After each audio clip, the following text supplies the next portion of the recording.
Ladies and gentlemen, welcome, welcome, welcome. I'm your host, Young Bo Easy. You are now tuned in to the Knicks vibes. Woo!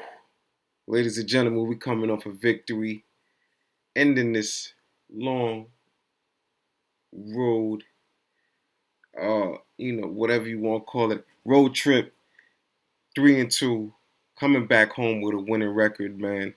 Uh, in a revenge game against the Thunder. Ladies and gentlemen, we got to win. Knicks 129, Thunder 119. And this was a good game. I'm talking about from tip off to the end. Entertainment factor, really good. As far as just basketball, genuine basketball, this was a good basketball game in all aspects of it, man. And hey, I'm going to dive right into it. But before I do, ladies and gentlemen, like, comment, subscribe, share with your peoples. For those of you returning, man, I truly, truly appreciate it, man. And if you're new here, I hope you're willing to stay, man. I hope you enjoy this show, man, and continue on this journey with us as we continue to give these vibes, man. You know what we're here for, man. We're here to talk about the New York Knicks. All right, let's get into it. First 5 minutes of play, man. In the first quarter, as the game started, we had 16 points in the first 5 minutes. With 5 minutes play gone, 5 minutes of play gone, we had 16 points. So you already knew what type of pace this game was going. You know, like there was a lot of points being scored, and that proved to be true because at the end of the first quarter, we had 38 points to their 34. So why am I mentioning that? Is because, okay, we were scoring a lot of points, but at the same time, they were scoring a lot of points. And if you remember previously when we played this team, this is a team that got 145 points on the board. And it was also our best offensive game of the season when we scored 135. You know what I'm saying? We got beat by 10, and we just happened to beat them by 10 this game also. So, you know, it's beautiful how that works, ain't it? All right, so like I said, they had 34 points to end that first quarter to our 38. My favorite part of this game, you know, especially in that first half, I wouldn't say full game, but my favorite part of that first half definitely was when that second unit came in. There was a specific lineup that came in. It was Obi Toppin, it was McBride, Grimes, Quickly, and Sims. iHeart was there for some of that time, but up until Sims got subbed in, and you know the energy was great. Defensively, we were solid, and things of that nature. But the reason why I liked it was because the names I list off, you know what I'm saying? We got Toppin, we got McBride, who's not somebody who often plays. Um, we got Grimes, who's coming back off that injury. We got Quickly, and then we got Sims. All right, so when you look at that lineup, you're like, all right, if we could take you know, a step back, it would be with a lineup like this. You know what I'm saying? Because McBride is definitely not somebody that's always in that rotation and constantly playing. We do know he's somebody who's always going to bring that energy, especially defensively. But you know, when you're going against a young team like this, Thunder, who could put points on the board, if you would think if we was to ever take a step back, it would be with this lineup, and that just spoke to the potential of the bench, man, because they really, really held the fort down, man. And as the starters came back in, uh, there was a stretch, man, where we clamped down on them defensively. You know, I want to say up until like the 4 minute mark, man, they were stuck at like 44 points, man. So they had only scored like 10 points. I'm not too sure how many points they scored in that just the second quarter alone. Uh, that I can check out, but yeah, so in the second quarter they only scored 24 points. So that's a good spot. That's where you want to hold them. And at that point they had maybe only scored like 10 to 12 points. So we had clamped down on them really, really well, man, and was able to get a double-digit lead. It was all around just good play. It was better shot selection. It was efficient shooting. It was ball movement, sitting down on defense, man, and Not allowing teams to just, not allowing them to just breeze by us how we've been letting teams do in these last couple of games because the defense just not has it hasn't been up to par. It just hasn't, and people are just going by us, literally walking into the lane. Shea Gilgeous, the last time we played him, was literally just going into the paint at will, like no extra moves. He was just literally when he wanted to go drive right, he just hard dribble right. If he wants to go left, hard dribble left. He was getting in there at will. And today we put a stop to that, not only for Shea Gilgeous, but the whole team. The team as a whole. All right. So 56% is which is what we spoke on yesterday. Efficiency. 69 points, and we held them under 60 points. They had 58. So all around good day. Good play first half. All right, so we limited the 3-point shooting to 4 in that first half. Definitely something you want to see. We rebounded better. We forced turnovers. RJ, we had 6 turnovers, I want to say, in that first half, and RJ by himself had 4. I'm excusing some of them because 2 of them was BS.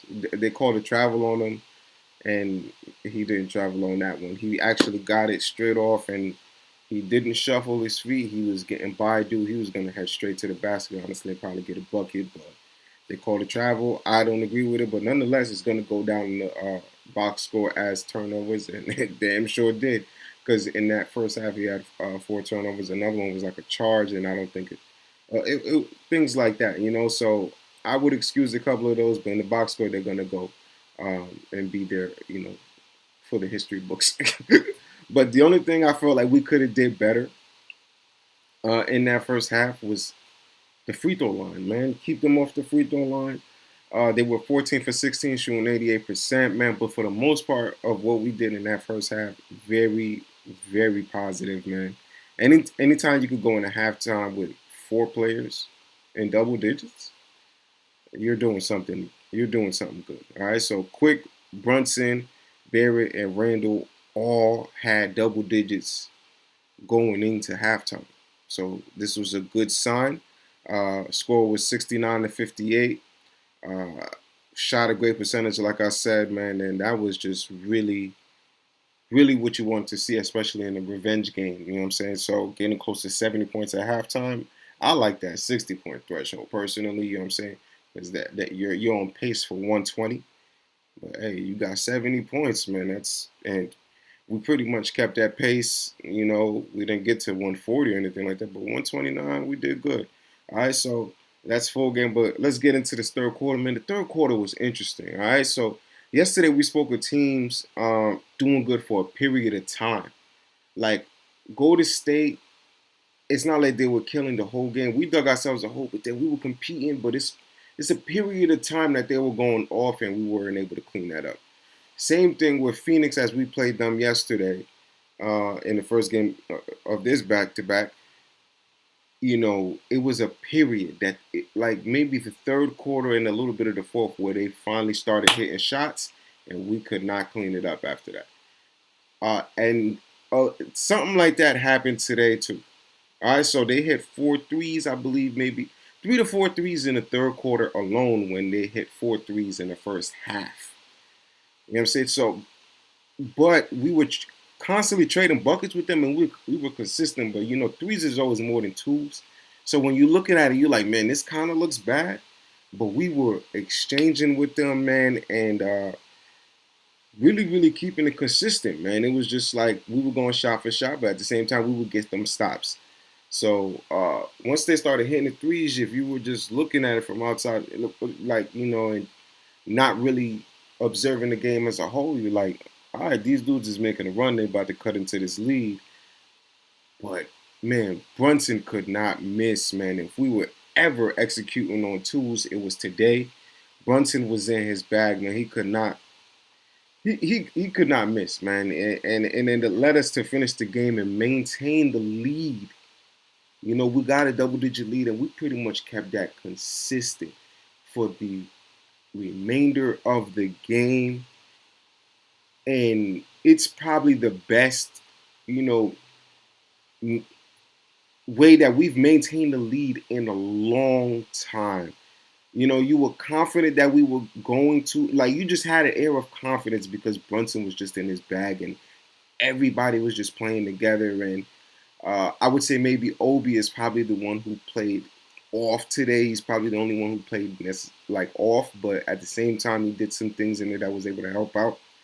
And it was just, it was just real good, man. This is how you want teams to maintain a lead, and we did that. That's, you know, because teams normally cut into those leads and start hitting 3 pointers and, you know, make it a little nail biter and things of that nature. We didn't have that today.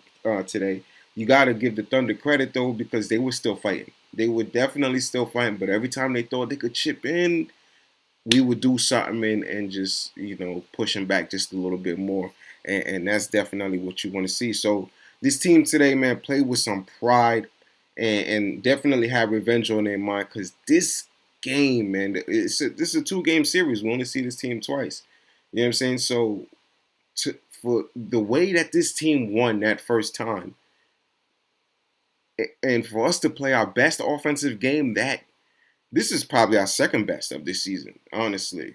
So Thunder must bring something out of us that gets us charged up. So, but the first game of this series, for them to score 145 points when we score 135, you tell a team, you tell somebody they're gonna score 135 points, they're not losing this game. They're not going to think that they're losing this game. So you feel a way, and they came out with that revenge, man, and revenge on their mind, and played with a lot of pride, and that's what you want to see, definitely. All right, so let's get into these stats, ladies and gentlemen.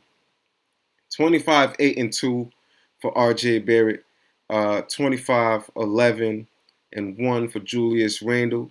3, 2, and 1 for Mitchell Robinson. Man, didn't look that great on the stat sheet, but he definitely did some things in there, deterred some shots. I don't necessarily think he got any blocks today, but just that presence, man. And it's what, his second game back, so you're not really expecting anything too crazy from Mitch. He only played 13 minutes. We got all 3 centers in the game today, which is definitely dope. I think Tibbs has taken a liking to Sims, and Sims has to get into the game. For me personally, man, I think he's just doing way too many good things out there to be just sitting on the bench rotting. So he's getting in the game and he's doing his thing, and that's something I'm going to be uh, covering later on in the stats, because he's at the end of the stat sheet. But yeah, Mitchell Robinson, 3, 2, and 1 in 13 minutes. Quentin Grimes, 8, 5, and 1. Another person who gave great effort today. Man, he played some great defense on Devin Booker, and today he played some phenomenal defense on Shai Gilgeous-Alexander, who pretty much put us on the coffin the last time. And having Grimes back healthy and with a pep in his step is definitely a great sign for this team, man, because it's gonna help us with our perimeter defense, and that's something we definitely need right now, because teams have been shooting lights out. All right, Emmanuel quickly, 18, 3, and 4, one of those people that was in double digits. 5, 3, and 1 in 18 minutes for Obi Toppin. 2 and 8 for Isaiah Hartenstein. 3, 1, and 2, Miles McBride came in there and gave us some good minutes. Another person who it doesn't pop out on the stat sheet, but played some great defense, man, and it just gave that effort and moving the ball and just making the right plays. I think that's the stuff that don't show up on the stat sheet that the team was doing today that helped us get into this lead, man. Making the right plays for sure. Jericho Sims, 6, 7, no assists. So 6 and 7, no assists in 15 minutes. But ladies and gentlemen, we got to get into, you already know, Easy's star of the show, Jalen Brunson, a.k.a. J Nova. Ladies and gentlemen, 34 points and 9 assists, 14 for 20 from the field, shooting 70%, 5 for 6 from the free throw line, 83.3% in 34 minutes. This man was in his bag today. Mind you, he shot 14 for 20 and he was 1 for 6 from deep. 1 for 6 from deep. So he missed 5 shots from deep, but he missed 6 shots as a whole. He was 13 for 13 at a certain point in the paint. He was not missing once he got into the interior. So if you're putting that together right, he was 14 for 15 in the paint. That is just ridiculous. Ridiculous. He is getting into the paint and carving them out. Just carving them out. We had 72 points in the paint today. 72 points in the paint. Ladies and gentlemen, if there is no big in there that is causing trouble and blocking shots, Bosley, whatever he had a couple. Baisley, he had a couple shots today. Uh, uh, he blocked a couple shots today and caused Obi a little bit of trouble also. So that was mainly the only person who was really in there defending that you could be concerned with. But other than that, we was carving that paint up, man. 72 points out of the 129. And that's the type of stuff that you want to see, man. But Jalen Brunson does it again. He could almost be a star to show all the time. But we got a point guard. We got a point guard. And this is not something that we're accustomed to. And it's just beautiful to see, ladies and gentlemen. To have 34 points in 34 minutes, shooting efficient, 70%, man, and then efficient at the free throw line also. He was on a streak for the longest time, had like 45 straight free throws until he missed one last game. He's just doing his job as a point guard, and every time he slips, he takes accountability for it and comes back and delivers. All right? And he's just doing it on both ends also, man. I think he also had a steal, had a charge that he took.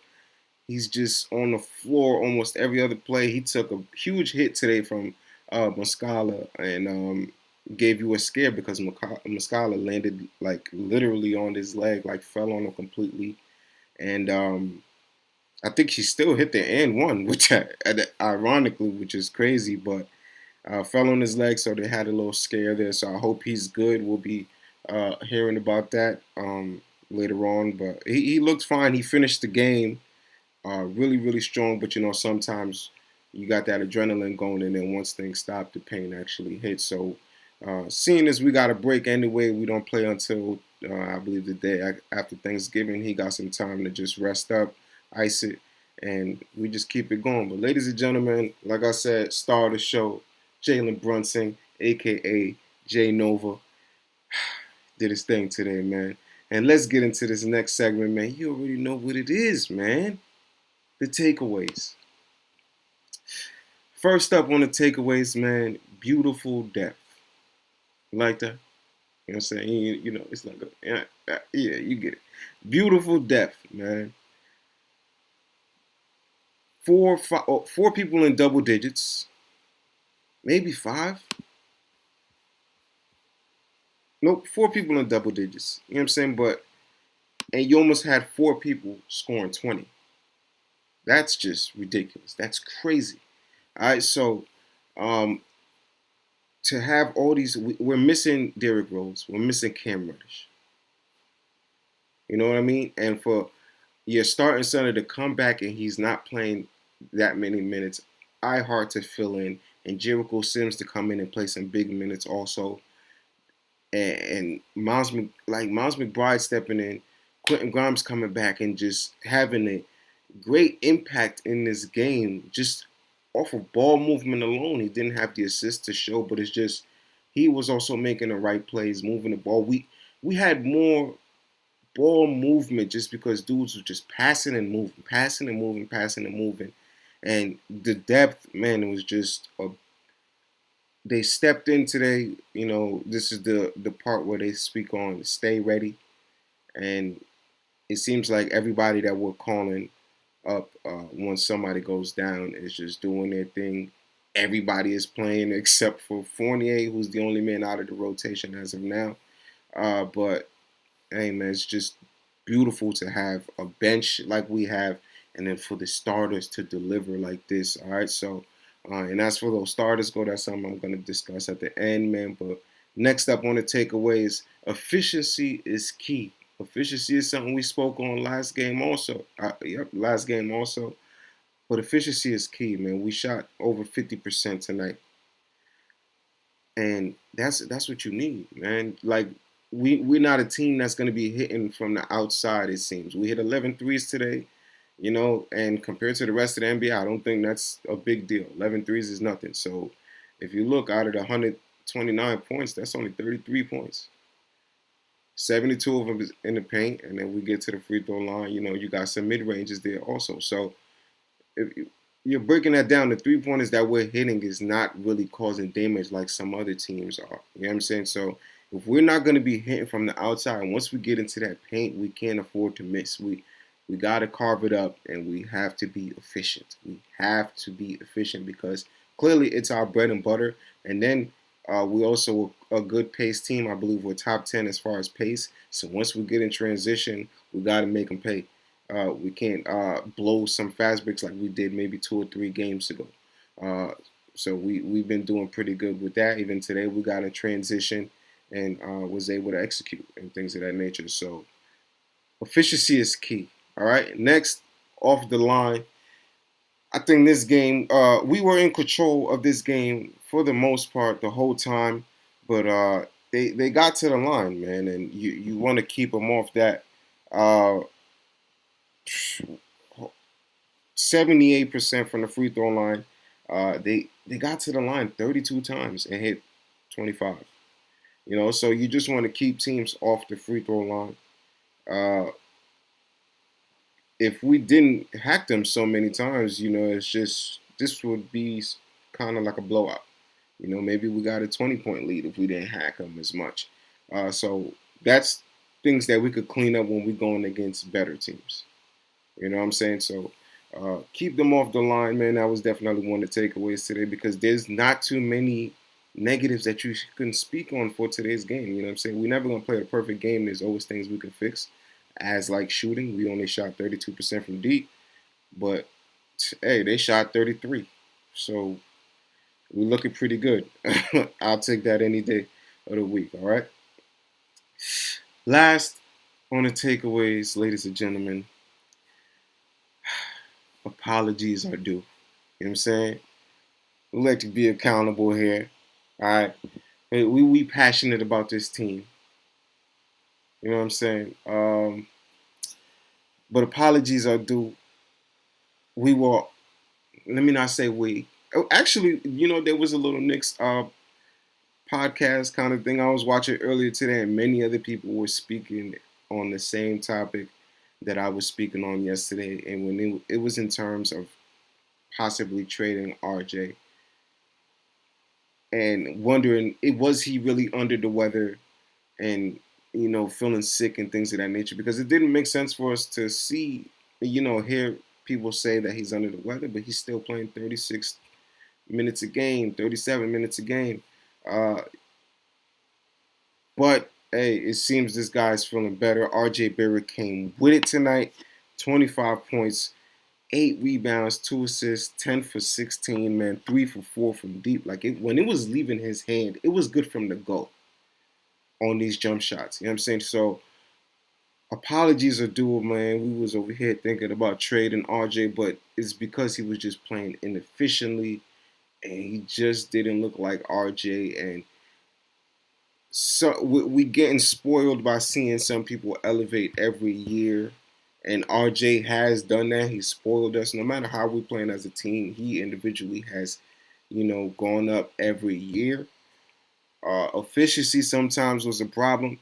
But, hey, today he cleaned up nice, man. Was definitely one of the best guys first half. And 25 tonight, shot efficiently from everywhere. Everywhere. You know what I'm saying? So that's the RJ that we know. That's the RJ that we want. Because this, I believe, maybe the second or third time this trio has hit 20, 20, 20. Brunson had 30 today, 30 plus.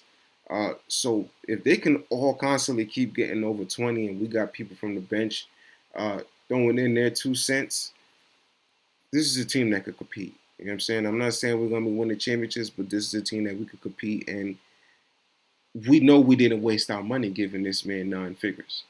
All right, that's where the passion is coming from. We pay you 9 figures. We want to see 9 figures worth.